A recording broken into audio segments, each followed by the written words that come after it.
हिंदुस्तान के सभी नौजवानों को मेरा जय हिंद। चलिए आज अपन इस कड़ी को एक शाम फिजिक्स के नाम जो अपन एक सीरीज लेके आए थे, इस सीरीज को थोड़ा और आगे बढ़ाते हैं और आज अपन ने एक टॉपिक लेने का एक टॉपिक उठाया है और वो टॉपिक है NLM, Newton's laws of motion.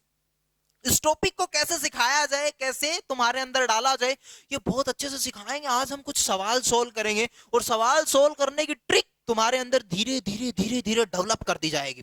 चलिए चालू करते हैं। ये एक बहुत छोटा सा टॉपिक है, लेकिन इस टॉपिक को पहले पढ़ाना बहुत जरूरी है। अपन 5-6 लेक्चर में इस टॉपिक को पूरा कवर अप करके ले जाएंगे और तुम्हें नॉर्मल रिएक्शन, टेंशन और ये सिखा ले गए तो इसमें अब दिक्कत आएगी नहीं। चलिए अपन एक मोटिवेशन कोट से चालू करते हैं। वाकिफ कहां जमाना हमारी उड़ान से, वो और थे जो हार मान गए आसमान से। तो जमाने को दिखाना है कि तुम्हारी उड़ान कितनी बेहतर हो सकती है, तुम कितने दिन ब दिन खुद को बेहतर बनाना भी अपने आप में एक कला होती है कि लोग दिन ब दिन खुद को कैसे बेहतर करते हैं। धीरे धीरे तुम्हारे पेपर्स में, मॉक टेस्ट में कम मार्क्स आएंगे, लेकिन तुम धीरे धीरे जैसे जैसे पास जाओगे मार्क्स अपने आप इंक्रीज होते चले जाएंगे। लेकिन चीज ये है कि तुम अपने आप को हर दिन बेहतर बनाइए, लोगों को जवाब दीजिए कि तुम्हारे ख्वाबों को तुम किस तरीके से हकीकत में तब्दील कर रहे हो। तो ये एक बहुत जरूरी टास्क है। चलिए अपन इस टॉपिक को थोड़ा और आगे लेके जाते हैं। तो अपन इस चीज को, अपने मोटिवेशन को अपने अंदर बना के रखते हैं। धीरे धीरे आपके मोटिवेशन को धीरे धीरे हम आपकी चीजों में, आपके रूह में डालते रहेंगे कि मोटिवेशन एक्चुअली में होता क्या है, तुम्हें कैसे दिन ब दिन मेहनत करनी है, तो उस मेहनत को तुम्हें कैसे बना ले जाओगे, कैसे कर ले जाओगे, वो एक बहुत इंपॉर्टेंट टास्क है कि तुम्हें मेहनत करनी कैसे, बहुत जरूरी है। चलिए चालू करते हैं। NLM, Newton's laws of motion. तो यहाँ पे कोई भी बैठा होगा, हमें नहीं पता, लेकिन ये एक सेव गिरने से कहानी चालू हुई थी और इस कहानी को थोड़ा और हम अच्छे से समझाते हैं। चलिए न्यूटन्स लॉज ऑफ मोशन में क्या तुम्हें पढ़ना है और क्या करना है। तो सबसे पहले हम एक बहुत आसान से टॉपिक से लेके उठते हैं और वो अपन सिखाते हैं इनर्शिया।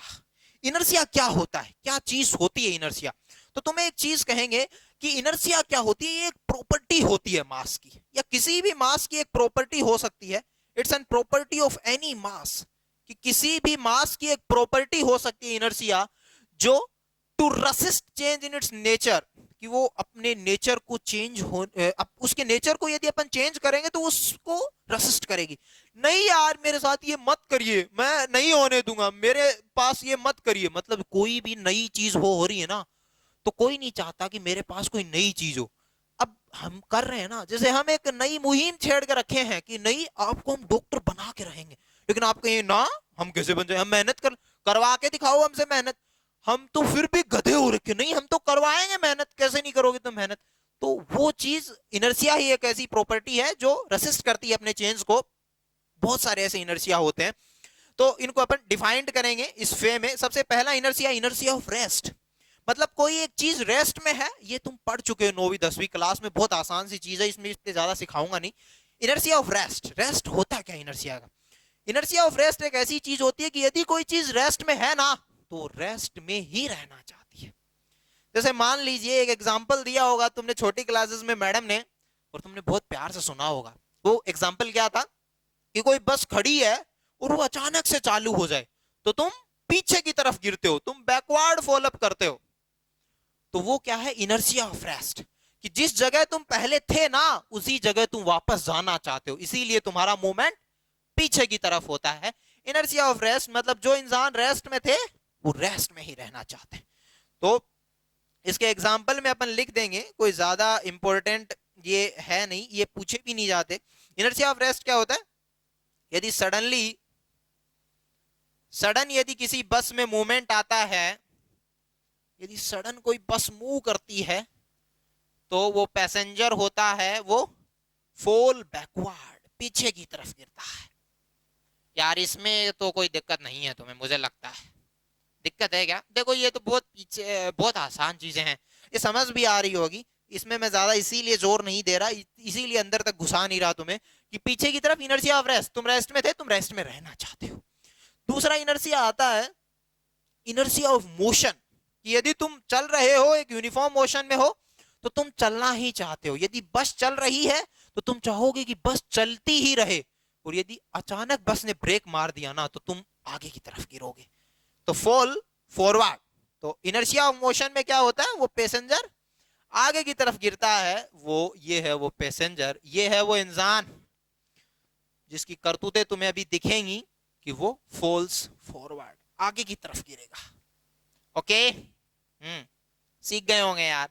इसमें तो सिखाने जैसी कोई चीज थी नहीं, ये मैडम की आवाज थी, इसलिए इस आवाज को मैं ज्यादा इसके पीछे भाग नहीं रहा, क्योंकि मैडम की कही हुई बातें तुम भूलते नहीं हो कभी। हाँ, नहीं भूलते। हमारी बातें यदि हमें बिठानी होंगी तो हम बहुत अच्छे से सिखाएंगे। ये बहुत आसान चीजें, यहां से सवाल उतना पूछता नहीं है। इनर्शिया ऑफ डायरेक्शन क्या होता है? ये इनर्शिया ऑफ डायरेक्शन क्या होता है, जैसे तुमने कभी ट्रेवल किया होगा गाड़ी में, जैसे मान लो कि एक गाड़ी एक सीधी रोड पे जा रही है और वो अचानक एक टर्न ले ले, तो तुम क्या करते हो, जैसे ही वो टर्न लेगी तुम बाहर की तरफ पुश आउट हो जाते हो। तुम चाहोगे कि उसी डायरेक्शन में जाए, लेकिन जैसे ही टर्न लेगी तो तुम बाहर की तरफ चले जाओगे। इनर्शिया ऑफ डायरेक्शन यही होता है। जैसे मान लीजिए कि ये कोई रोड है, हाँ मान लिया, और इसने अचानक से इसने एक टर्न लिया इस रोड ने, तो एक गाड़ी चल रही है, वो गाड़ी यदि इस रोड पे चलती चलती यहाँ पे आ जाए, एक गाड़ी चल रही है, बदतमीजी भरी गाड़ी बना रहे हो, हाँ गाड़ी कर लो ना यार, एडजस्ट कर लोगे ना, हाँ कर लेंगे, क्यों नहीं कर लेंगे, करवा ही रहे हो तो फिर देखो, जैसे ये गाड़ी यहाँ गई यहाँ गई यहाँ गई यहाँ गई, यहाँ पे कोई पैसेंजर इस गाड़ी में बैठा है तो वो बाहर की तरफ जाएगा।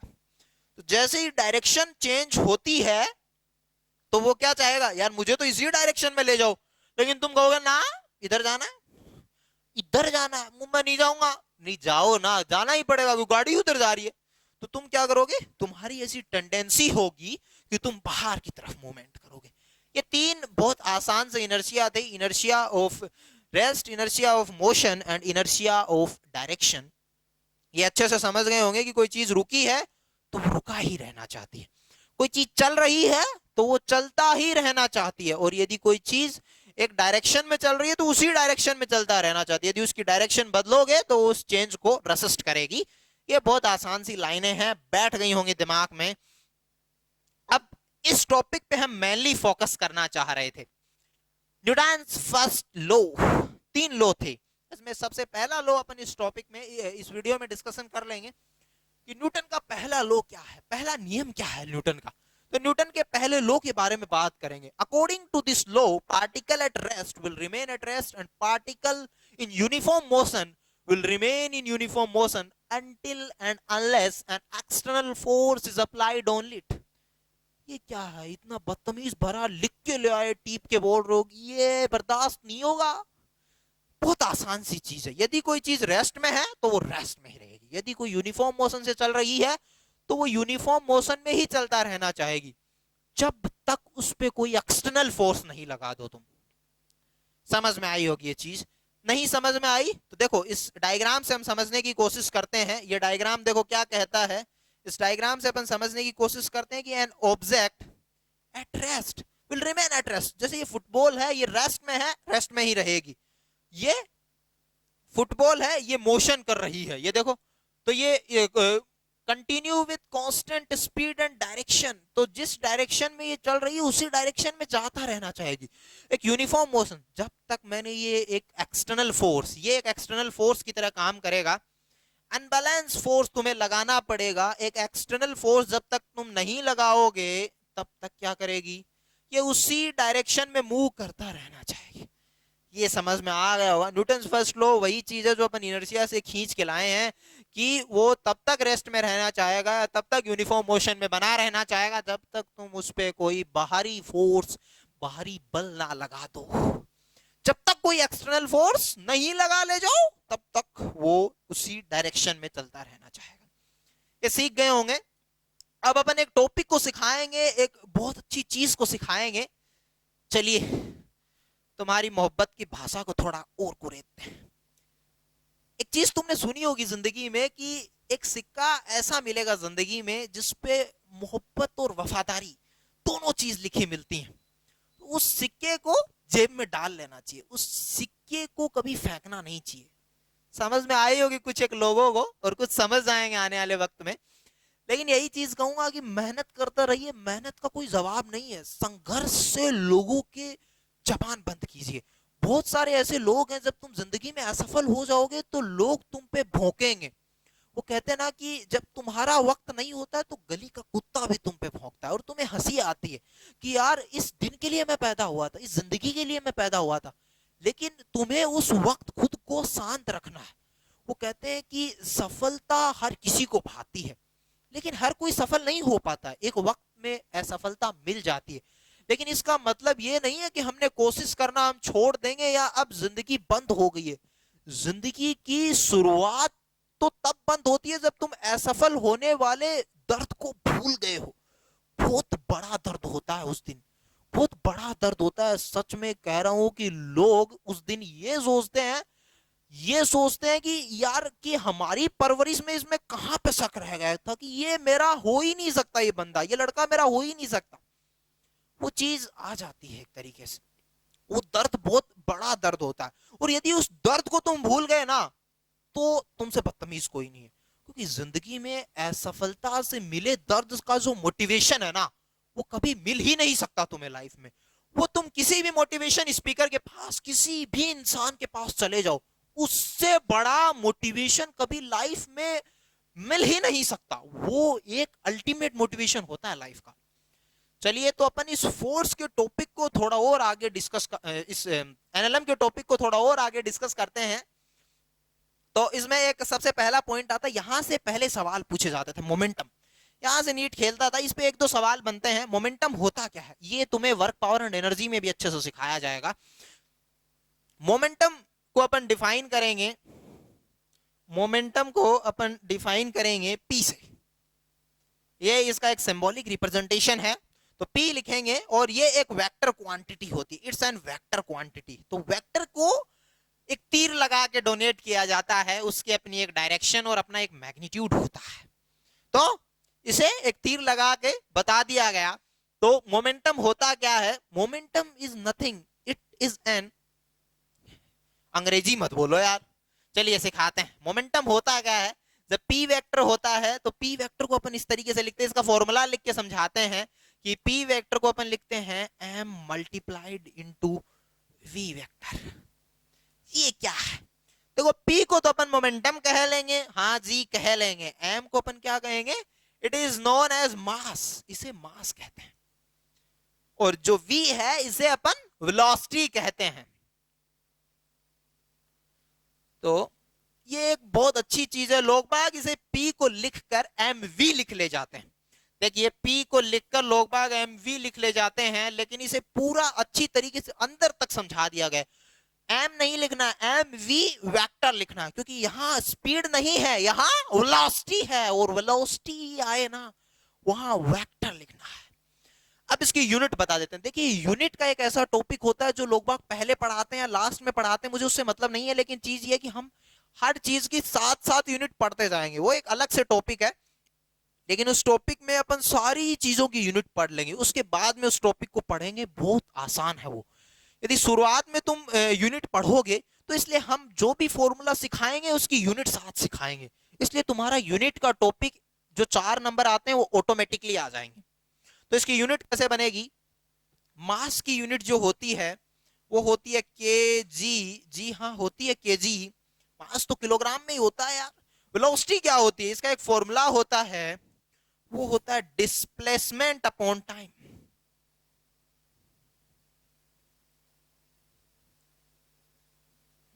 जी हाँ, डिस्प्लेसमेंट अपॉन टाइम। क्या होता है डिस्प्लेसमेंट, डिस्टेंस जैसी कुछ चीज होती है, मिनिमम डिस्टेंस को ही डिस्प्लेसमेंट कहते हैं। ये 1D का पार्ट है।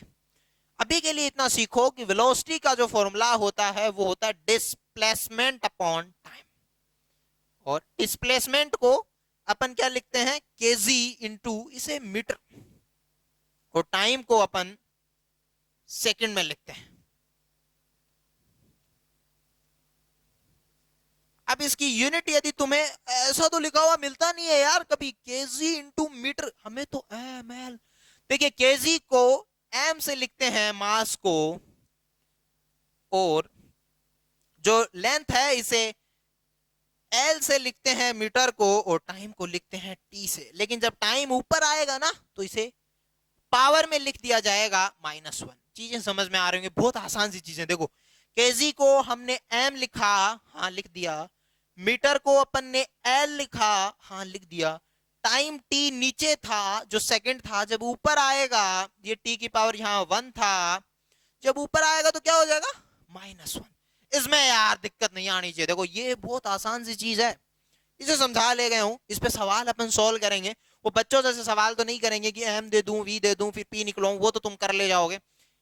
अपन इसे एक रिलेशन मेंटेन करते हैं इसके बीच में और काइनेटिक एनर्जी के बीच में, कि काइनेटिक एनर्जी और मोमेंटम एक दूसरे से कैसे रिलेटेड होते हैं, कैसे एक दूसरे से रिलेट करते हैं। तो the relation between the kinetic energy and momentum कैसे करते हैं। देखो काइनेटिक एनर्जी की जो वैल्यू होती है, तुमने काइनेटिक एनर्जी का एक फॉर्मूला पढ़ा होगा, ये फॉर्मूले तुम्हें याद ही रखने हैं, ये तुम्हारे जुबान पे होने चाहिए, हाफ एम वी स्क्वायर। जी हाँ, इसे याद रखना है। ये डब्बे में बंद कर देता हूं मैं इसे, चलो डब्बे की चीजें लोगों को याद होती हैं तो याद कर लीजिएगा, डब्बे में बंद कर देता हूं। मोमेंटम की वैल्यू तुमने एक चीज लिखी होगी, हाँ क्या लिखा था, अभी सीखा है हमने, पी वेक्टर की वैल्यू होती है एम वी वेक्टर। तो चलिए अपन काम करते हैं इस पे कि P की वैल्यू होती है m इंटू वी। तो जब अपन इसे क्या करेंगे, एक चीज करेंगे कि इसे प्रोपोर्शनलिटी के साइन में अपन सीखते हैं। तो चलो कैसे सीखते हैं, एक बहुत अच्छी चीज अपन इसमें सिखाते हैं कि काइनेटिक एनर्जी और इसका रिलेशन। देखो इसे mv को यहाँ घुसाना है, कैसे घुसा पाएंगे, चलिए घुसाना सिखाते हैं। मैंने कहा था फंसाना एक दुनिया की सबसे बड़ी ट्रिक होती है। लोग एक मैंने कहा था धीरे धीरे फंसाएंगे, क्योंकि किसी चीज में फंसाने के लिए धीरे धीरे ही हो पाता है, एक बार में तुम पूरा फंसाना चाहोगे नहीं सीख पाओगे। तो अब तुम्हें दूसरी स्टेज का फंसाना सीख रहेगी, अब इसको कैसे फंसाया जाए, चलिए सीखते हैं। तो इस एमवी को फंसाना है, यार फंसाना नहीं आता हमें, एक बार तो फंसाना फोर्सेस में सीख चुके हैं, अब दूसरी स्टेप रहेगी। चलिए क्या रहेगी, काइनेटिक एनर्जी की वैल्यू हाफ एमवी स्क्वायर। यार ये मेरे वाली जैसी दिख ही नहीं रही यार, इसमें क्या करूं यार मैं, अब इसको कैसे बनाऊं, कैसे करूं, इसकी टै करके टै कर दो। मतलब यही है कि ऊपर नीचे एक बार m से मल्टीप्लाई करो। तो जब तुम ऊपर नीचे इसे m से मल्टीप्लाई करोगे तो m square V square upon m। तो जब m स्क्वायर वी स्क्वायर कर रहे हो तो इसका स्क्वायर करोगे तो क्या हो जाएगा, एक बार एक चीज को सीखिएगा, ये बहुत आसान सी चीजें हैं। देखो ये फंसाने का दूसरी स्टेज आ चुकी है, जब इसका स्क्वायर करेंगे तो कुछ ऐसा सा दिखेगा तुम्हें, जी हाँ दिखेगा, और ये चीज बराबर। अरे यार तुम तो फंसा ले, देखो कैसे फंसाया है हमने, एम को ऊपर नीचे मल्टीप्लाई किया है, हाँ किया है, बहुत आसान सी चीज थी, इसको कर ले गए अपन। एक मास को दूसरे मास में अपन किस तरीके से, तो इस एम स्क्वायर वी स्क्वायर को अपन यहाँ पे लिखेंगे तो काइनेटिक एनर्जी की वैल्यू एक बहुत आसान सी आ जाएगी, that is P square upon 2m। लोग बाग फिर से इसे डब्बे में बंद करवा देते, और मैं फिर से कहूंगा कि इसे डब्बे में बंद करने की जरूरत नहीं थी, हमने इतनी बदतमीजी करने की जरूरत ही नहीं थी, मैं डायरेक्टली इसे लिख सकता था काइनेटिक एनर्जी की value P square upon 2m। लेकिन चीजें क्या थी कि तुम्हें समझ में आना चाहिए कि यार एक्चुअली में आया कहां से है ये, क्योंकि जो चीज तुम्हें समझनी है कि आया कहां से है, कहां से बनाई है तुमने ये चीज, वो और भी ज्यादा इंपॉर्टेंट है। तो वो चीज कहां से तुमने बनाई है वो और भी ज्यादा इंपॉर्टेंट है। तो इस फॉर्मूले पे थोड़े सवाल बना लेते हैं कि यार ये फॉर्मूला ये तुम्हें लोग बाग याद करवा देते हैं शुरू से ही, लेकिन ये फॉर्मूला तुम्हें कैसे सवाल बना के देता है, इस टॉपिक पे मैं एक अच्छा खासा डिस्कशन करा के ले जाऊंगा। देखिए बहुत आसान सी चीज थी, kinetic energy half MV square, जी हाँ पी की value M into V, M V को यहां मैंने फंसाया, M square V square upon 2m लिखा। ये फंसाना सेकंड लेवल का फंसाना था, सीख गए होंगे यार, देखो फंसाना सीख गए होंगे। फिर मैंने इसे थोड़ा तब्दील किया, जी हाँ तब्दील करके यहाँ फंसाया। तो ये अपने आप में तरकीब होती है कि फंसाना कैसे किया जाए, सेकंड लेवल का फंसाना हो गया, इसे तुम सीख गए हो, और भी आगे फंसाना अपन सिखाएंगे, अभी नहीं ज्यादा यदि तुम्हें समझ में आ रहा है। तो चलिए एक सवाल से अपन चालू करते हैं, सवाल बहुत इंपॉर्टेंट है और हम बहुत ज्यादा सवाल कवर करेंगे, हमारा मेन फोकस मेनली सवाल ही रहेगा। चलिए अब सवाल सोल्व करने में अपन जिजान लगाते हैं, कैसे सवाल सोल्व करना है, तुम्हें कुछ नहीं करना है, किसी भी चीज को सवाल सोल्व करने की मैं ट्रिक बताता हूं, ये बहुत इंपॉर्टेंट ट्रिक है। चलिए अपन एक सवाल को सबसे पहले पढ़ेंगे, जी हाँ पढ़ लीजिएगा। आंसर जब स्टार्ट डाउन करते हैं तो बहुत अच्छी सी चीज है, for a moving particle find out the percentage change in momentum if kinetic energies. देखिए हमें काइनेटिक एनर्जी दे रखी है और मोमेंटम में परसेंटेज चेंज पूछ रहा है, तो बहुत अच्छी आसान सी चीज है कि find out the percentage change in momentum. हमें जो चीज पूछ रहा है उस पे हमारा फोकस होना चाहिए। जब भी किसी चीज का परसेंटेज चेंज पूछता है, तो जब भी किसी चीज का यदि परसेंटेज चेंज पूछता है तो हम उसकी चीजें लिखते हैं final minus initial upon initial into 100। ये एक फॉर्मूला है, इसे तुम पकड़ ही लीजिए, याद कर लीजिए, कुछ भी कर लीजिए। लेकिन देखिए, मैं एक बहुत आसान कर दूंगा चीजों को। कुछ एक फॉर्मूला हम जरूर मगअप करेंगे, लेकिन वो बहुत आसान बन जाएंगे तुम्हारे लिए चीजें। इंटू 100 ये तुम्हारे लिए परसेंटेज चेंज का एक फॉर्मूला होता है कि तुम परसेंटेज चेंज कैसे कर ले जाओगे। तो तुम्हें फॉर्मूला पता है जी? हाँ, हमें फॉर्मूला पता है। जब भी किसी चीज को तुम्हें निकालना है तो सबसे पहले उस चीज का फॉर्मूला लिखना है। लिख दिया हमने, ये ट्रिक है। ये जैसे जैसे इस ट्रिक पे काम करोगे बहुत बड़े माहिर बन जाओगे इस ट्रिक में तुम। For a moving particle find out the percentage change, हमें परसेंटेज चेंज निकालना था, इसका हमने फॉर्मूला लिख लिया।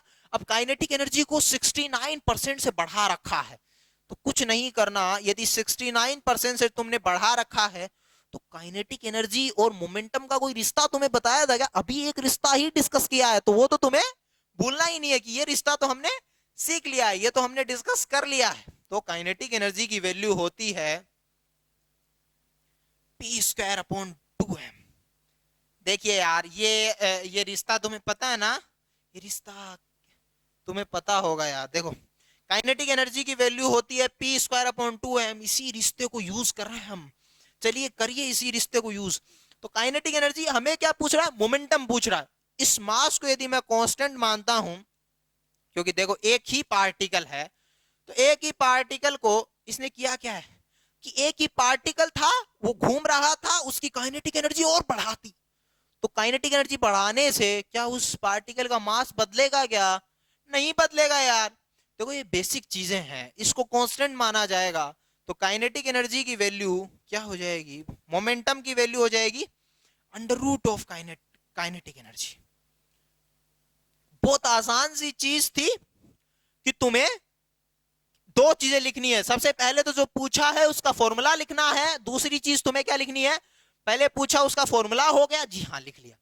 दूसरी चीज तुम्हें लिखनी है कि जिस चीज का फॉर्मूला, उसने जिन दो चीजों के बीच में रिलेशन का कोई फॉर्मूला बन रहा है क्या। बस अब हमारा तीर जिस जगह हम मारना चाह रहे थे ना, उस जगह हमारा तीर अब लग गया, अब कोई दिक्कत नहीं है।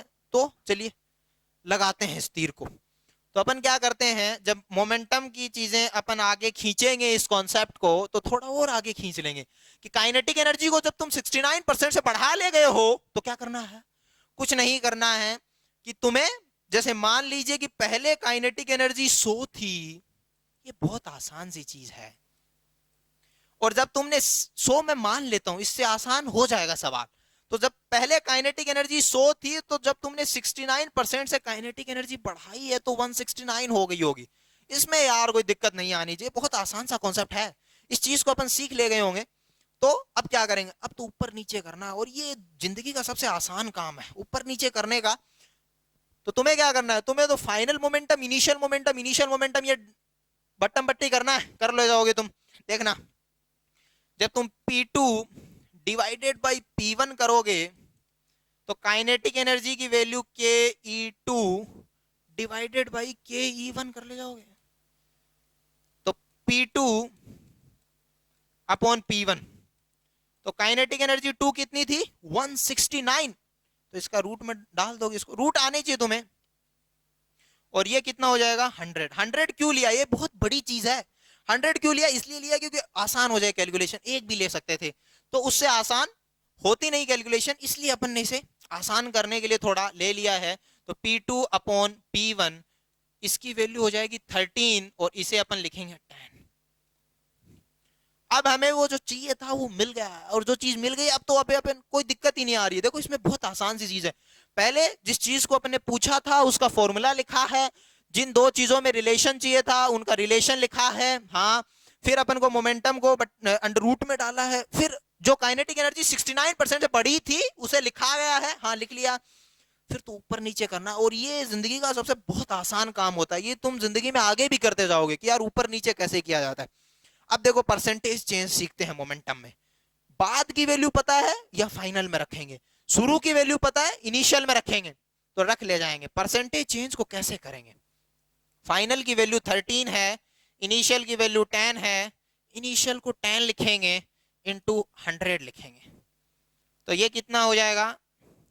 3 हो जाएगा, अपॉन 10 हो जाएगा, इंटू 100 हो जाएगा। बिंदी से बिंदी काटना आता ही है, बहुत आसान सा काम था, बिंदी से बिंदी काट ले गए, तो यहाँ पे कितना आ गया? 30%। अब ये प्लस में आया है, देखो यहाँ कोई माइनस नहीं है, यहाँ प्लस है, तो 30% से मोमेंटम क्या है? बढ़ा है। ये चीज समझ में आ रही होगी कि जब काइनेटिक एनर्जी किसी चीज की बढ़ेगी तो मोमेंटम भी बढ़ेगा, क्योंकि ये एक दूसरे के क्या है? प्रोपोर्शनल है। जब मास कांस्टेंट हो जाएगा तो ये दो चीज तुम्हें दिख रही होंगी, ये एक दूसरे के प्रोपोर्शनल होगी, तो जब काइनेटिक एनर्जी बढ़ेगी तो मोमेंटम भी बढ़ेगा। ये चीज बैठ गई होगी, इसमें दिक्कत नहीं आ रही होगी। चलिए दूसरे सवाल की तरफ बढ़ते हैं, वो और भी आसान है। कैसे करते हैं अपन?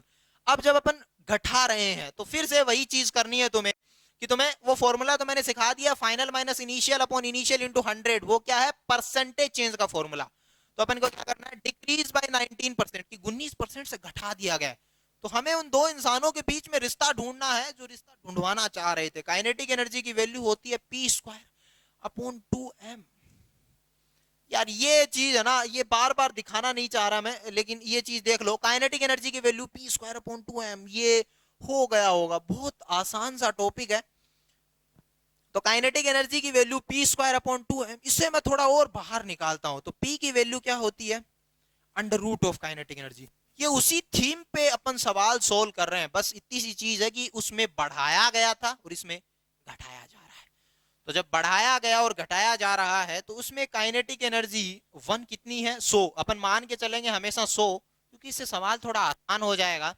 और जब काइनेटिक एनर्जी 2 की बात करेंगे तो ये जब 19% घटी है तो कितना हो जाएगा? 100 में से 19 घटाए, तो ये बहुत आसान है, ये कर ले जाओगे, मैडम ने सिखाया था बचपन में। तो ये 81, 81। हाँ, अब तो ऊपर नीचे करना है, ये जिंदगी का रूल है, ऊपर नीचे करना। तो अपन क्या करेंगे? P2 अपॉन P1, और यहाँ कितना हो जाएगा? Kinetic energy 2 upon kinetic energy 1। ये एक बहुत आसान सी चीज थी जो तुम कर ले गए। ऊपर नीचे करना आना ही चाहिए, और क्या करना है? और तो कुछ नहीं करना, वही करना जो पिछले सवाल में अपन करके आए थे। ये अपन अभी सवाल करना सिखा रहे हैं, तो अभी उतना माहिर तुम हो नहीं रहे होंगे, तुम्हें उतना चमक ही नहीं रहा होगा कि यार अभी सवाल को बनाए कैसे। तो ये धीरे धीरे प्रैक्टिस जैसे जैसे मेंटेन होगी वैसे वैसे तुम्हें सीखने को मिलेगा कि हाँ हाँ ऐसे करना है। तो जब काइनेटिक एनर्जी 2 की वैल्यू तुम 81 रखोगे तो रख दीजिएगा, क्या दिक्कत है? देखो 81 बहुत अच्छे से हमने डाला है, ये सिंपल फंसाना है यार, इसमें दिक्कत नहीं है। मैंने सेकंड स्टेज का फंसाना सिखाया था तुम्हें अभी, तो उसमें भी तुम कर ले जाओगे, और भी 5-10 स्टेज आएंगे उनमें तुम्हें माहिर कर दिया जाएगा। काइनेटिक एनर्जी 1 की वैल्यू कितनी होती है? 100। अब क्या है? अब कुछ नहीं है, अब वो जो चाहिए था वो तुम्हें मिल गया होगा। P2 की वैल्यू अपन लिखेंगे अपॉन P1 डिवाइडेड बाई 9, और ये आ जाएगा 10। अब कुछ नहीं करना है तुम्हें, अब तुम्हें परसेंटेज चेंज निकालना है, वो फॉर्मूला तुम्हें पता ही होगा। हम 2 स्टेप सोल्विंग सिखा रहे हैं, ये नीट में अच्छे सवालों में मानी जाती है। 3 प्रकार की कैटेगरी के सवाल बनते हैं, तो एक आसानी फॉर्मूले में रखो और आ जाएगा। दूसरा स्टेज ऑफ सवाल है, यदि ये तुम्हें समझ में आ रहा है तो तुम्हें मान लीजिए बहुत अच्छी लेवल की चीजें आ रही हैं। तो जब तुम्हें परसेंटेज चेंज लिखना है तो परसेंटेज चेंज लिखने के लिए मैंने बोला था हमेशा क्या लिखना है? Final minus initial upon initial into 100। तो final minus initial upon initial into 100। अब इसे लिखेंगे 9 में से यदि 10 गया है, 10 यदि तुमने नीचे लिखा ही है, और ये 100 यहाँ पे मल्टीप्लाई, ये बिंदी से बिंदी काटना तो बनता है यार, ये तो तुम कर ले जाओगे। थोड़ा मैं जल्दी कैलकुलेट इसलिए कर ले गया हूं, ये तुम्हें यदि अच्छे से समझ में आ गया होगा पीछे वाले टॉपिक में, और भी अपन इस पे एक अच्छा सवाल आगे सोल्व करेंगे, उसे बड़ी फुर्सत से सोल्व करेंगे। अभी इसमें कितना आ गया है? यहाँ -1। यार ये मैं सिखाऊंगा नहीं, ये बचपन की चीजें, ये सीख गए होंगे तुम। ये कितना आ गया? -10%। ये माइनस क्या दिखाता है? ये तो तुम्हें पता ही है कि परसेंटेज चेंज इन मोमेंटम, ये मोमेंटम लिख दीजिए, तो परसेंटेज चेंज इन मोमेंटम कितना आ गया है? -10। -10 का मतलब क्या है? डिक्रीज हुआ है, चीजें घटी हैं, चीजें घटी हैं। तो तुम्हें आसानी से ये चीज समझ में आ रही होगी कि यार जब कोई काइनेटिक एनर्जी डिक्रीज होती है तो मोमेंटम भी घटेगा। ये इस चीज से हमने बहुत अच्छे से फुर्सत से समझा दिया है। तो सवाल सोल्व करने की विधि जो तुम्हें समझ में आ रही थी उसमें इतना ही अपन ने समझाया है कि सबसे पहले तुम्हें दो चीजों में रिलेशन देखने हैं, जो चीज निकालनी है उसके सबसे पहले फॉर्मूला लिखना है, उसके बाद में उसका रिलेशन मेंटेन करना है, और कैलकुलेशन करना बहुत अच्छे से सिखाया जाएगा और भी आगे, कि तुम्हें कुछ नहीं करना है, काइनेटिक एनर्जी को ऊपर नीचे करना है। जब बट्टम बट्टी होंगे एक दूसरे के ऊपर रखे जाएंगे तो वो दो इंसान जब एक दूसरे के ऊपर रखे जाते तो कटते ही हैं, तो कट गए होंगे, हाँ कट गए होंगे। चलिए अपन एक सवाल और लास्ट रखते हैं, इंक्रीज्ड बाई 4%। ये बहुत छोटा चेंज है, तो इस चेंज को हम नहीं, एक छोटे चेंज को आप सोल्व करोगे। तो अपन इस मुलाकात को यही खत्म करते हैं, और आगे आने वाली मुलाकात में सबसे पहला इस सवाल को ट्राई कीजिएगा। बहुत आसान सवाल है, लेकिन ये तुमसे बनेगा या नहीं बनेगा ये मत सोचिएगा यार बना नहीं तो हमने सीखा नहीं, क्योंकि कैलकुलेशन थोड़ी सी डिफिकल्ट वे में होती है, लेकिन उसको हम आसान ट्रिक ही सिखाएंगे कि इसको किस ट्रिक से तुम्हें सॉल्व करना है। तो वो ट्रिक अपन आगे आने वाले लेक्चर्स में सिखाएंगे। तो आज की मुलाकात के लिए यही खत्म करते हैं, तो आगे आने वाली मुलाकातों में यहां खत्म कर देंगे। Thank you.